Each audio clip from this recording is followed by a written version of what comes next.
When my stepdaughters told me they wanted everything, the house, the business accounts, all of it, I just smiled and said, "Sure, girls, you can have it all." Their lawyer nearly choked on his coffee when he read the fine print. My name is Curtis Baldwin. I'm 58. And let me tell you how two spoiled brats learned that an old engineer always reads the blueprints twice. The funeral flowers for my wife Amanda were still fresh when Brenda and Cassandra decided it was time to cash in. I was sitting in my home office, the same room where Amanda and I had planned our retirement just 6 months before the cancer took her. The mahogany desk still held her coffee ring stains, and her reading glasses sat folded next to the computer monitor where she'd been researching vacation destinations we'd never get to visit. 20 years of marriage, and these two girls I'd raised from teenagers were about to show me exactly what I meant to them. The irony wasn't lost on me. In this same room, I'd helped them with algebra homework, taught them how to balance checkbooks, and co-signed their college loan applications when they turned 18. Brenda walked in first, her heels clicking on the hardwood floor with the confidence of someone who thought she owned the place. She wore a black designer suit that probably cost more than most people make in a month, Armani, if I had to guess, with those sharp lines that corporate lawyers love. At 35, she had that predatory confidence that comes from bulldozing people for a living in San Francisco's financial district. Her sister Cassandra followed, all fake sympathy and nervous energy. At 32, she'd perfected the art of looking successful while being broke. The designer handbag was real Louis Vuitton, but I knew she'd maxed out 3 credit cards to buy it. The jewelry sparkled, but those weren't real diamonds. After 20 years of watching these girls grow up, I could spot their tells better than they realized. "Curtis," Brenda said, settling into the leather chair across from my desk like she was conducting a business meeting, the chair where Amanda used to sit when we'd review our finances together every Sunday morning. "We need to discuss some practical matters about Mom's estate. Practical matters." That's what she called dividing up the life Amanda and I had built together, brick by brick, paycheck by paycheck, dream by careful dream. "What kind of practical matters?" I asked, though I had a pretty good idea where this was going.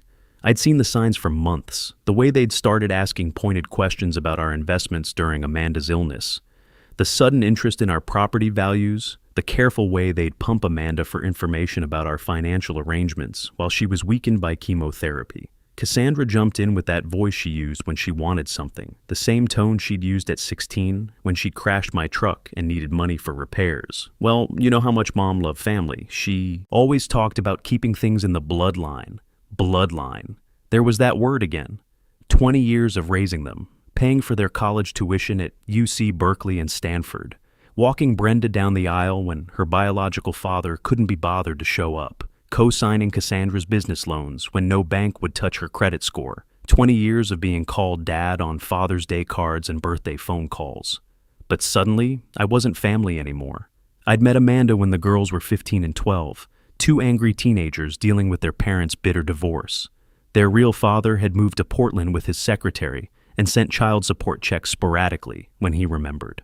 Amanda was working 2 jobs, administrative assistant during the day, bookkeeping at night, just to keep their heads above water. Those first few years were rough. Brenda resented any man who tried to replace her father, even though her father had essentially abandoned them.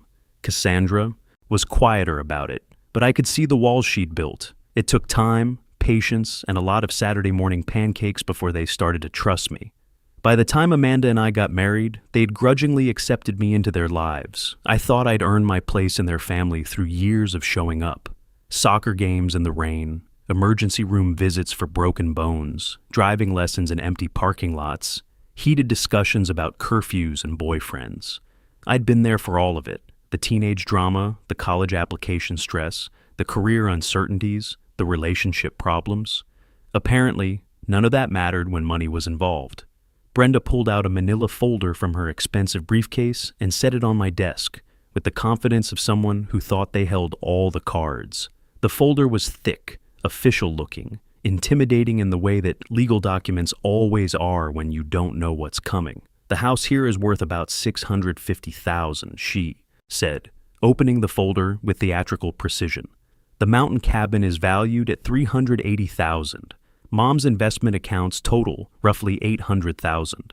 She rattled off numbers like she was reading from a grocery list, reducing 20 years of our life together to dollar signs and decimal points. Our home, where I'd taught them to change oil in the garage and balance equations at the kitchen table. The cabin in the Sierra Nevada mountains where we'd spent every summer, where I'd built them that elaborate treehouse they'd loved as kids and later brought their boyfriends to impress them. All of it reduced to market value assessments and probate calculations. "And what about me?" I asked, keeping my voice level despite the knot forming in my stomach. Cassandra shifted uncomfortably in her chair, but Brenda's expression didn't change. She had that lawyer's poker face down cold, the one that probably served her well in corporate boardrooms when she was crushing smaller companies for her clients. "Well, naturally, there's the life insurance," Brenda said, consulting another document. $200,000. That should be plenty for you to get a nice condo somewhere, maybe in one of those senior communities. $200,000 for a 58-year-old widower who'd spent 2 decades supporting their dreams and ambitions. For someone who'd walked Brenda down the aisle when her real father couldn't be bothered to show up for her wedding. For someone who'd co-signed Cassandra's business loans when no bank would touch her credit score after her first bankruptcy at 26. $200,000 to start over completely, while they inherited $1.8 million in assets they'd never worked a day to earn. "I see," I said, though I didn't see it all. This couldn't be what Amanda had wanted. She'd promised me during those long nights in the hospital that I'd be taken care of, that I'd never have to worry about security or starting over. "And you've already talked to lawyers about this?" "It's not personal, Curtis," Cassandra said, using that tone that meant it was completely personal. "It's just that Mom always intended for family assets to stay with her daughters. You understand, right? Blood family comes first." Oh, I understood plenty. More than they realized, actually. See, what they didn't know was that I'd been watching them a lot more carefully than they thought. An engineer's mind notices patterns, inconsistencies, things that don't add up. And for the past 8 months, their behavior had been setting off every alarm bell I had. I understood that Brenda, the hotshot corporate lawyer, was drowning in debt from her cocaine habit and the kind of high-maintenance lifestyle that came with trying to keep up with San Francisco's financial elite. The designer suits, the luxury car lease, the penthouse apartment in Soma, all of it was financed by credit cards and personal loans she couldn't afford. I understood that Cassandra, the serial entrepreneur, had blown through $150,000 in failed business ventures over the past 3 years. Her latest scheme had been some kind of wellness coaching program that was really just a sophisticated pyramid scheme targeting elderly investors. She'd convinced a dozen retirees to hand over their retirement savings for her revolutionary health transformation platform. What they didn't understand was that I'd been documenting everything. "There is one small complication," Brenda said, pulling out another document with practiced efficiency. "Mom accumulated some medical bills during her final treatment, about $120,000 that insurance didn't cover. Since you were her husband and made the medical decisions, those bills fall to you personally." The room seemed to tilt slightly. My engineering brain did the math automatically. $200,000 from insurance minus $120,000 in medical debt equals $80,000 to rebuild my entire life. They were leaving me with less money than most people had in their retirement accounts, while they split $1.8 million. "The estate assets are tied up in probate," Cassandra added quickly, reading my expression. "So, those medical debts are separate from the inheritance. It's unfortunate, but that's how these things work legally." Unfortunate. That was one way to put it. I stared at these 2 women I'd called daughters for 20 years, Brenda with her cold calculation and designer armor, Cassandra with her false concern and nervous fidgeting.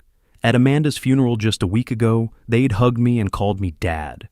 They'd spoken eloquently about family and legacy and how much they'd missed their mother's wisdom. Now they couldn't wait to throw me out of the life I'd built. "I need some time to think about this," I said finally. "Of course," Brenda said, standing up and straightening her jacket with military precision. "But remember, the probate clock is ticking. The longer we wait, the more complicated things get with taxes and legal fees. They were rushing me. Classic pressure tactic. Get the mark to make decisions quickly before they have time to think clearly or seek advice." I'd seen Brenda use the same strategy in business negotiations. Create artificial urgency to force favorable terms. After they left, I sat alone in that office for a long time, surrounded by 20 years of memories. Photo albums on the bookshelf documenting graduations, weddings, family vacations. All the times I'd been their hero, their provider, their father figure when their real father had essentially abandoned them. The afternoon light shifted across the room, creating shadows on the wall where Amanda's diplomas used to hang. She'd gotten her accounting degree at 42, going to night school while working full-time to support the girls. I'd been so proud of her determination, her refusal to let circumstances define her possibilities. Now, I was facing my own defining moment. I walked to Amanda's desk and opened the small drawer where she'd kept her personal items. Hidden underneath old receipts and business cards was something I'd placed there 4 months ago, a small, brass key worn smooth with handling, a key to a safety deposit box that Brenda and Cassandra didn't know existed. The key felt warm in my hand, as if it were trying to tell me something. Because here's what my stepdaughters didn't realize. After 35 years as a mechanical engineer, you learn to think systematically. You learn that every problem has a solution if you understand all the variables. You learn to plan for contingencies, and you learn to always have a backup plan. About 6 months before Amanda died, I'd started noticing some irregularities, money missing from Amanda's personal accounts, signatures on documents that didn't look quite right, credit card charges for things Amanda never bought, business loans in Amanda's name for companies I'd never heard of. So I did what any good engineer does when the numbers don't add up. I investigated, quietly, systematically, thoroughly.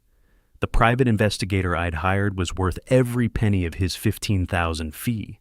The next morning, I drove to First National Bank on Oak Street, the same branch where Amanda and I had opened our first joint account 21 years ago. The building hadn't changed much. Same marble floors, same imposing columns, same smell of old money and conservative investments.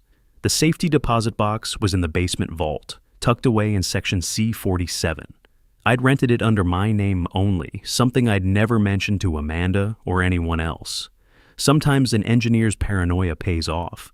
The box was larger than most people would expect and heavier than it looked. Inside were documents I'd been collecting for 6 months. Photographs, bank statements, legal papers, and recorded conversations that would change everything. The first item I pulled out was a surveillance report from James Felix Rodriguez, the private investigator I'd hired. Felix was former SFPD, 25 years on the force before going private. He specialized in financial crimes and had a reputation for being thorough, discreet, and expensive, worth every penny. The photos showed Brenda entering and leaving the Golden Gate Casino in Emeryville on multiple occasions over the past year. The timestamps indicated she'd made 17 trips in 8 months, sometimes staying for 12-hour stretches. One photo showed her arguing with what looked like casino security, her face flushed and desperate. The financial records painted an even grimmer picture. Brenda owed $230,000 to various creditors, not including her mortgage, car payments, and credit cards. Most of the debt was connected to gambling losses and the kind of high-interest personal loans that desperate people take when legitimate banks won't touch them. But the real shocker was the evidence of forgery. Copies of loan documents bearing Amanda's signature, except Amanda had been in the hospital during chemotherapy when those papers were supposedly signed. The handwriting analysis was definitive. Brenda had been forging her mother's signature for months, using our house and Amanda's. Investment accounts as collateral. Cassandra's file was just as damning, maybe worse. The investigation had uncovered that her wellness consulting business was actually a sophisticated pyramid scheme targeting elderly investors. She'd convinced 14 retirees to hand over their savings, retirement funds, Social Security back pay, even reverse mortgage proceeds for her revolutionary health transformation platform. The victims included an 82-year-old widow who'd lost her late husband's pension, a Korean War veteran who'd invested his VA disability payments, and a retired teacher who'd given Cassandra her entire 403(b) rollover. When the scheme collapsed, Cassandra had moved the money to offshore accounts and declared bankruptcy, leaving these people with nothing. Both of my stepdaughters were facing potential federal charges if their activities came to light. Elder abuse, wire fraud, identity theft, securities fraud. The list went on. Amanda never knew the full extent of it. I'd kept it from her during those final months, not wanting to add that heartbreak to everything else she was fighting. But there was more in that safety deposit box, documents that would turn everything upside down. The first was a letter from Amanda, written in her careful handwriting during one of her good days about 3 months before she died. She'd figured out what her daughters were doing, not all of it, but enough to be heartbroken and furious. "Curtis," it began, "if you're reading this, then Brenda and Cassandra have shown their true colors. I'm so sorry, my love. You deserve better daughters than these two turned out to be. I raised them wrong somehow, spoiled them, made them think the world owed them everything." The letter went on to explain how Amanda had discovered some of their financial irregularities. She'd found forged bank statements in Brenda's purse during a hospital visit. She'd received confused phone calls from elderly people asking about Cassandra's investment program. Piece by piece, she'd realized what they were doing. "I can't bear the thought of them destroying you the way they've destroyed those poor people who trusted Cassandra," the letter continued. "I've made arrangements. The will they think they know about isn't the real one. I changed everything through a different lawyer, Felix Rodriguez and Associates on K Street. You'll find him trustworthy." My hands shook as I read the next part. "The house they think they're inheriting? I had you take out that $500,000 mortgage last month, remember? You thought it was for tax planning. The cabin has a $350,000 lien against it as of last week. They're not inheriting assets, Curtis. They're inheriting debt." Amanda had been playing a longer game than I'd realized. While I was gathering evidence of their crimes, she'd been setting financial traps that would spring after her death. The real money is in the accounts we moved to Whitfield Investment Management. $1.2 million in protected trusts that only you can access. The life insurance isn't $200,000 like they think. It's $600,000 total, with you as the sole beneficiary. I've been moving money for months, hiding it from them the way they've been hiding their crimes from us. The letter's final paragraph brought tears to my eyes. "I know this seems cruel, but I can't stand by and watch them steal from you the way they've been stealing from everyone else. They made their choices, Curtis. Now they have to live with the consequences. Take the money, start fresh, and please try to find some peace. You gave us 20 good years, and you deserve so much better from my daughters. Love always, Amanda." Attached to the letter was a business card for Felix Rodriguez and Associates, along with a note in Amanda's handwriting. "Call him immediately after reading this. He has the real will and all the legal documentation you'll need." I sat in that windowless basement room for nearly an hour, trying to process everything I'd learned. Amanda hadn't just protected me from her daughter's greed. She'd turned their inheritance into a masterpiece of poetic justice. The properties they were so eager to claim came with $850,000 in mortgages and liens against assets worth $1,030,000. They'd be inheriting $180,000 in debt, plus all their existing financial problems. Meanwhile, I had access to $1.8 million in protected assets they knew nothing about. But the most beautiful part was still to come. I called Felix Rodriguez that afternoon. His office was on K Street in a modest building that looked nothing like the polished downtown towers where Brenda worked. This was a working lawyer's space, functional furniture, case files stacked on every surface, the smell of coffee and determination. Felix himself was a surprise. A quiet man in his early 50s with graying temples and the steady gaze of someone who'd seen enough human nature to surprise him anymore. Former cop turned attorney, he specialized in financial crimes and elder abuse cases. "Mr. Baldwin," he said, rising from behind a desk covered in organized chaos. "I've been waiting for your call. Please, sit down. We have a lot to discuss." I settled into the worn leather chair across from his desk. Amanda's letter clutched in my hands like a lifeline. "Your wife contacted me about 4 months ago," Felix explained, pulling out a thick file. Initially, she just wanted advice about some financial irregularities she'd noticed. But as we uncovered more information, she realized the scope of what her daughters were doing. He opened the file, and I could see it contained copies of many documents I'd found in the safety deposit box, along with others I hadn't seen. Mrs. Baldwin was a very thorough woman. When she realized what Brenda and Cassandra were planning, she developed a comprehensive strategy to protect you and ensure they faced appropriate consequences for their actions. Felix spread several documents across his desk: bank statements, property deeds, insurance, policies, all dated within the past 6 months. "Here's what your wife accomplished," he said, his voice taking on the tone of professional admiration. "First, She moved $1.2 million from your joint accounts into protected trusts that only you can access. The girls don't even know these accounts exist. He pointed to another set of papers. Second, she had you take out mortgages on both properties, the house and the cabin. You signed the paperwork, but she handled all the details. The money from those mortgages went directly into your protected accounts. My head spun as I tried to follow the complexity of what Amanda had orchestrated. So, when they inherit the properties, they inherit properties worth $1,030,000 with mortgages and liens totaling $850,000. They'll owe $180,000 more than the real estate is worth. And given their existing credit problems and debt loads, no bank will refinance them. They'll face foreclosure within months. The elegant simplicity of it took my breath away. Amanda had given them exactly what they deserved, debt disguised as an inheritance. But here's the most important part, Felix continued.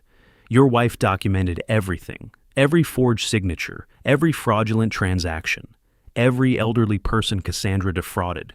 If you choose to pursue criminal charges, we have enough evidence to guarantee federal convictions. Before I could respond, my phone rang. It was Brenda, and I could hear panic in her voice even before she spoke. Curtis, we need to meet. Today. There's been a development. What kind of development? I asked, though I could guess. Someone from Rodriguez and Associates called us this morning. They claim to have documents that supersede the will we've been working with. This is very concerning. We think someone might be trying to defraud the estate. The irony was beautiful. They were worried about someone defrauding an estate they'd been stealing from for months. I'll be there in an hour, I told her. Felix smiled, grimly. Showtime, Mr. Baldwin. Are you ready for this? The conference room at Wallace and Associates felt smaller, with everyone crammed in. Brenda and Cassandra sat on one side of the polished mahogany table, their faces pale but determined. Henry Wallace, the lawyer they had been working with, looked confused and increasingly uncomfortable. Felix Rodriguez sat beside me with his briefcase full of evidence and the calm demeanor of someone who knew he held all the cards. Curtis, Brenda began before anyone else could speak, this whole situation is very confusing. We need to clear up some misunderstandings. What kind of misunderstandings? I asked, enjoying the way her confident facade was beginning to crack.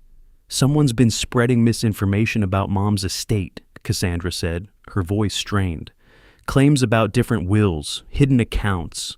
We're worried that unscrupulous people are trying to take advantage of your grief. Felix Rodriguez opened his briefcase with deliberate precision.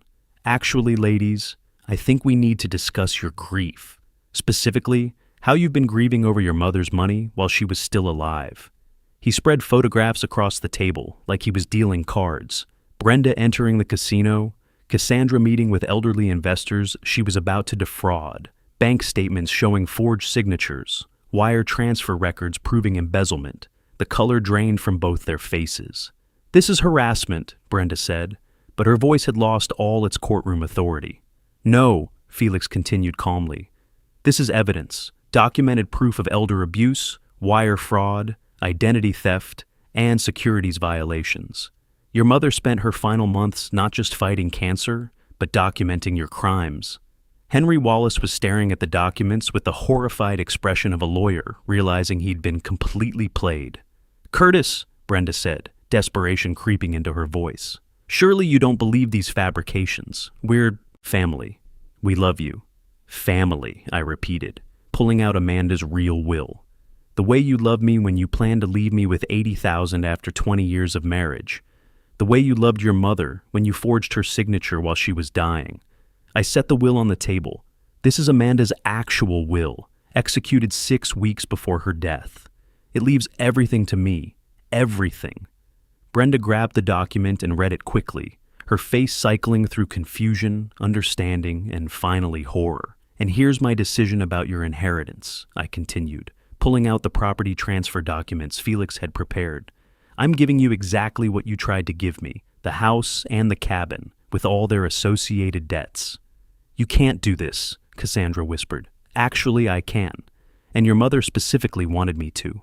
I looked at both of them, these women I'd raised and loved and been betrayed by. You can accept the inheritance as offered, or you can walk away with nothing. Those are your only choices. And if we refuse the inheritance, Brenda asked, Then I pursue federal criminal charges for elder abuse and financial fraud, Felix answered. The evidence is overwhelming.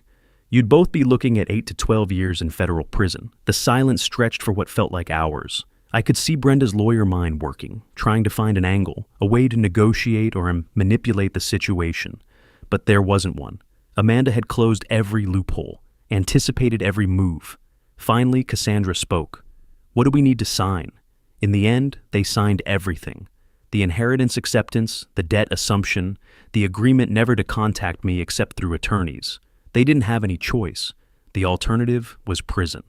As they filed out of the conference room, Brenda paused at the door. This isn't over, Curtis. Yes, I replied calmly. It is. It's completely over. 6 months later, I sold the properties they couldn't afford to keep and moved to a small house near Lake Tahoe. Brenda lost her law license and entered court-mandated addiction treatment. Cassandra was working nights at a call center while facing multiple civil lawsuits from the investors she'd defrauded. I established the Amanda Baldwin Foundation for Elder Financial Abuse Prevention, helping families where trust becomes a weapon and love turns into leverage. It's peaceful work, meaningful in a way that 20 years of managing other people's expectations never was.